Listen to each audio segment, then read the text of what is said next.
they're attacking TikTok right now as an arm of the Chinese government. Yet they also have their tentacles inside that company as well. TikTok is a really interesting one. Yeah. Because they say they're stealing all the data and they're selling it to the CCP, or they're giving it to CCP. Number one, every single social media company, every single tech company, every single cell phone provider, every single cable provider, everyone collects your data and they sell it on the same marketplace as everybody else. Right, exactly. Your data is not safe and is for sale, and it's for sale on pennies of the dollar. This is just true across the board. It doesn't matter which platform you use. Everybody does it. But they said that TikTok is a branch of the CCP and they're going to do this and whatever else. They're going to ban TikTok. What they really wanted was they want access to the data.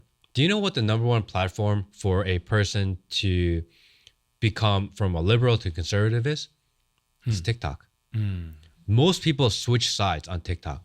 Do you know which platform is the highest percentage pro-Trump of any single platform? Including X, including YouTube, including Instagram, including TikTok.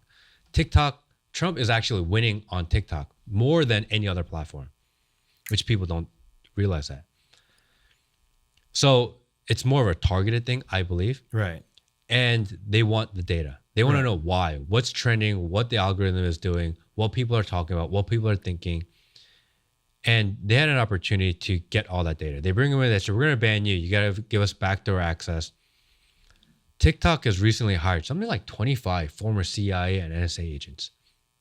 Oh, so they're playing the game then.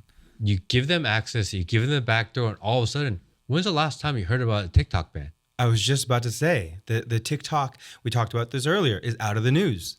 It's not part of the narrative anymore right now. Nobody cares about TikTok ban anymore because the government now has backdoor access. Right. Well, it's funny. My views on TikTok are a bit different because I lived in China for such a long time. I lived there for about 20 years.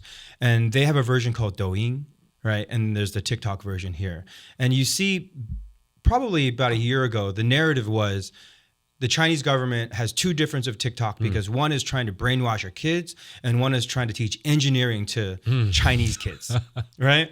And I thought that was really funny because when I was a radio show host in China and live streaming first started, there was these type of rules that we would get that said, all right, you're not allowed to eat fruits on camera.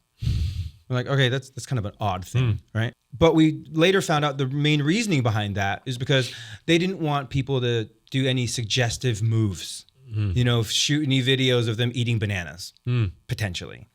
And I thought that was kind of funny at the time. And then, when I got here and I saw TikTok, it's kind of a free-for-all. Very similar to what you see on YouTube or Instagram or anywhere else. But I was wondering, questioning myself, why would people here think that there's a secret agenda to try to brainwash the kids, when in actuality, if you want the same version that China gives to its kids, talk to your senator because it's about censorship. It's literally just the government saying, no, we're not allowing this type of video to be online. Similar to what you see on TV here, right? And on the mainstream media, you won't be able to see over sexual, over violent, over anything type of content.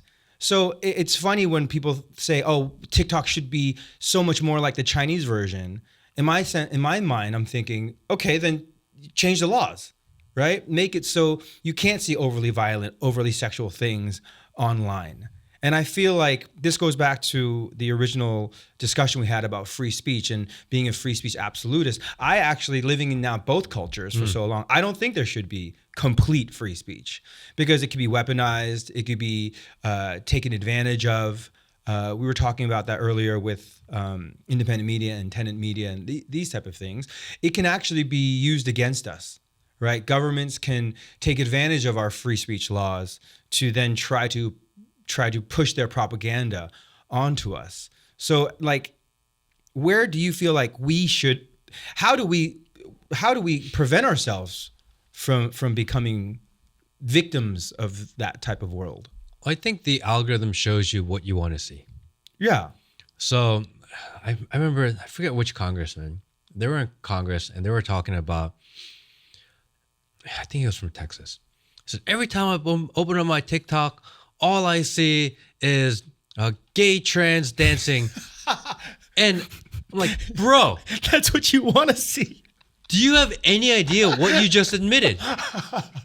I don't get that in my feed because that's not what I interact with. That's not what I watch. That's not what I'm searching. That's not what I'm Googling. You just admitted what your interests are. It's not shown to everybody. Yeah.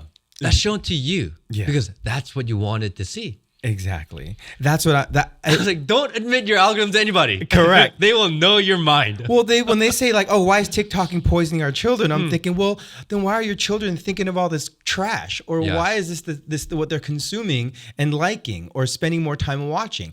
Be a better parent. You know, let's instill better morals or values into our youth to get them to like things that are more healthy, the things that you want them to like. Yeah, I watched an interview with Shu, the CEO of TikTok. Yeah. And I forget what it was, but they were talking about parental controls. How come TikTok China doesn't allow all this stuff? And even in Singapore, they don't allow these things. But in the United States, they're able to watch this. And he said, the parental controls for you to be able to do all this exists. Actually, TikTok has one of the largest set of parental controls of any social media platform. Essentially said, you as parents are just too lazy to use them. Right. The tools are given to you to control what your kids see. Most parents don't want to go out of their way to either A, learn, or give in to their kids saying, no, I have to see this. And they don't want to deal with it, and they just allow it. Because social media and YouTube and content online is the best babysitter in the world. Yeah. I can just give my kids a tablet, let them watch whatever they want. I don't have to deal with them. If I take my kids out to dinner, like I don't have to worry about disciplining them. I don't have to worry about them causing a problem at the dinner table. Just stare at your tablet. Yeah. It's so easy to do. Why would you want to put controls to that? Most parents are willing to sacrifice the minds of their children for their own comfort.